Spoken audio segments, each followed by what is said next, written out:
2025 সাল চলে এসেছে, কিন্তু এই সালে 99% মানুষ ব্যর্থ হতে যাচ্ছে আর্থিক লক্ষ্যে, সম্পর্কের লক্ষ্যে এবং শারীরিক লক্ষ্যে। কারণ এই সকল মানুষ ভিত্তিহীন বিষয়ের উপর বিশ্বাস রাখে এবং সেই ব্যক্তি আর্থিক লক্ষ্যে, সম্পর্কের লক্ষ্যে এবং শারীরিক লক্ষ্যে বারবার মুখ থুবড়ে পড়ে। আগামী কিছু মিনিট আমাদের সাথে থাকুন। আমরা আপনার সাথে শুধু 3টি নিয়ম শেয়ার করব, যার মাধ্যমে 2025 সাল আপনি আপনার জীবনের কামব্যাক ইয়ার বানাতে সক্ষম হবেন। 3টি নিয়ম, 3টি সাধারণ নিয়ম যা 10 বছর বয়সী বাচ্চা থেকে 80 বছরের বুড়ো পর্যন্ত জীবনে কাজে লাগাতে পারবেন। রুল নাম্বার 1, বোকা হইও না। 1 জানুয়ারি থেকে যারা সব কিছু সমাধান করে তারা মূলত বোকাই হয়, কারণ প্রথম তারিখের মোটিভেশন স্পিড হাই থাকে, কিন্তু 1 বা 2 সপ্তাহ পরে সেই মোটিভেশন স্পিড কমে যায়। তবে হ্যাঁ, 1 জানুয়ারির মোটিভেশন আপনার জন্য সঠিক যদি আপনার পরিকল্পনা আগে থেকে সঠিকভাবে করা থাকে। আপনি পূর্বের ক্যালেন্ডারগুলো আবার দেখুন, আপনার 2025 সালের জীবন সমাধানের মোটিভেশনের সাথে 2024 এবং 2023 বা পূর্বের সালগুলোর সাথে কিছুটা মিল পাবেন। তাহলে এই সাল পূর্বের সাল থেকে কিভাবে আলাদা হবে? একজন মূর্খ যা করে এমন একজন ব্যক্তি যিনি ঠিক একই কাজ বারবার করেন এবং একটি ভিন্ন ফলাফল আশা করে। আর বোকা হইও না। আজকে যে কাজ করতে এসেছো, আজকের পরেও যদি ওই কাজ বারবার করো এবং ওই কাজের বিনিময়ে আজ যা কিছু পেয়েছো সেই সকল কিছুই বারবার পেতে থাকবে। একই রকম কথা বলা, একই আদর্শে চলা এবং একই প্রতিজ্ঞা যা আপনি এর আগেও করেছেন, যা আপনাকে আলাদা কোনো ফলাফল দেয়নি, যার কারণে আপনি আগেও ব্যর্থ হয়েছেন এবং পরবর্তীতেও ব্যর্থ হবেন। শেক্সপিয়ার বলেছেন, আপনার মন আপনার সবচেয়ে আপন বন্ধু এবং সবচেয়ে বড় শত্রু। মনকে আপনার বন্ধু কিভাবে বানাবেন? আপনার চিন্তাভাবনাকে কিভাবে পরিবর্তন করবেন? এই সকল কিছু একদিনে কখনোই করতে পারবেন না, ধীরে ধীরে করুন। পুরো বছরের পরিকল্পনা একবারে বানিও না, শুধু 21 দিনের কথা চিন্তা করো। দি মঙ্ক হু সোল্ড হিজ ফেরারি বইতে বলা হয়েছে, কোনো ব্যক্তির নতুন অভ্যাস তৈরি করার জন্য 21 দিনই যথেষ্ট এবং কোনো ব্যক্তির খারাপ অভ্যাস দূর করার জন্য 21 দিনই যথেষ্ট। 21 দিনের জন্য মোবাইল থেকে ভিত্তিহীন এবং সময় অপচয়কারী অ্যাপস ডিলিট করে দাও এবং 21 দিন পরে ফলাফল দেখো। 21 দিনের জন্য রাত 10টার পর মোবাইল থেকে দূরে থাকো, 21 দিন পরে ফলাফল দেখো। মাইন্ডের সাথে বন্ধুত্ব এভাবেই হয়, একদিনে না, ধীরে ধীরে। কিন্তু বোকা ব্যক্তি এই রুলস কখনোই ফলো করে না। রুলস নাম্বার 2, একদিন, এক লাইন, এক স্মৃতি। 99% মানুষ ব্যর্থ হয় কারণ সেই ব্যক্তিগুলো নিজেকে অপরাধী ভাবে। আজকে আকবর ও বীরবালের একটি ছোট গল্পের কথা মনে পড়ে গেল। একদিন ভরা সভায় আকবর বীরবালকে বলে, আমাকে এমন একটি কথা বলো যা সুখী ব্যক্তিকে যদি বলো তাহলে সে দুঃখী হয়ে যাবে এবং দুঃখী ব্যক্তিকে যদি বলো সে সুখী হয়ে যাবে। বীরবাল ভাবতে ভাবতে বলে, এই সময় কেটে যাবে। একটি খুশি ব্যক্তি কখনোই চায় না তার খুশির সময় শেষ হয়ে যাক এবং একটি দুঃখী ব্যক্তি কখনোই চায় না তার দুঃখের সময় শেষ না হোক। কিন্তু সময় তো কারো কথাই শোনে না, সে তার নির্দিষ্ট পথেই চলে।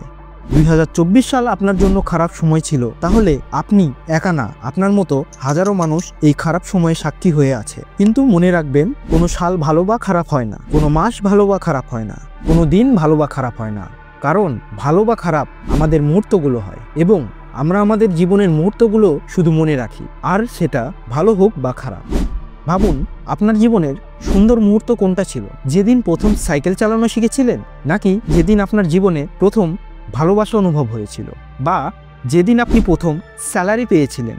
এই মুহূর্তগুলো খুবই সুন্দর হয় এবং এই মুহূর্তগুলো প্রতিটি মানুষের জীবনে কম বেশি আসে। কিন্তু যেই সালে আপনি এই সুন্দর মুহূর্তের শিকার হয়েছিলেন, সেই সালে 365 দিন কি আপনি আপনার জীবনে উদযাপন করেছিলেন যে এই সালে আমি সাইকেল চালানো শিখেছি, এই সালে আমি ভালোবাসা অনুভব করেছি, এই সালে আমি প্রথম স্যালারি পেয়েছি? করেননি তো, তাই না? যদি একটি সাল ভালো এবং খারাপ দুটি মুহূর্তই হতে পারে, তাহলে কোনো এক সাল ভালো বা খারাপ হতে পারে না কেন? সমস্যা একটাই, প্রতিযোগিতা এবং অর্জন আমাদের মাঝে ভেদাভেদ সৃষ্টি করে। যেমন সাইকেল থেকে পড়ে গেলে যদি ব্যথা পাই, মন বা হৃদয় ভাঙার কষ্ট সেই বোঝে যে সত্যি অনেক ভালোবেসেছিল। চাকরি থেকে বের করে দেওয়ার ভয় অবাক করে দেয়, এর জন্য কষ্টও হয় এবং কষ্ট হবে। বিগত সালে হয়েছিল, এই সালেও হবে। তাহলে এই সাল কিভাবে আলাদা? এই সালে ওই কষ্টকে গভীর কষ্ট বানাবো না, কষ্ট থেকে এগিয়ে কিছু শিখতে হবে। তাহলে প্রশ্ন, পুরো সাল সুখী থাকবো কিভাবে? পুরো সাল সুখী থাকে সেই ব্যক্তিরাই যাদের কাছে সুখের প্রভাব এবং দুঃখের প্রভাব একই সময়ের জন্য সমান থাকে। তাহলে আপনি কিভাবে সারা বছর সুখী থাকবেন? এর জন্য একটি ডায়েরি নিন এবং এর মাঝ বরাবর একটি লাইন টানুন, যেখানে দুটি কলাম হবে, একটিতে তারিখ এবং একটিতে সেই তারিখের সবচেয়ে সুন্দর মুহূর্ত লিখে রাখুন। সেটা যে কোনো বিষয়ের উপর হতে পারে। অ্যাটমিক হ্যাবিটস বইয়ে বলা হয়েছে, আপনি যদি একদিন 1% উন্নতি করেন তাহলে 365 দিনে 30 সেকেন্ড টাইমস উন্নতি করে ফেলবেন। রুলস নাম্বার 3, আপনি অনন্য নন, আপনি অন্যদের থেকে আলাদা না। 99% মানুষ ব্যর্থ হয় কারণ ওই মানুষ ভাবে সে সবার থেকে আলাদা। কারণ আপনার সমস্যা আলাদা না এবং তার সমাধানও আলাদা না।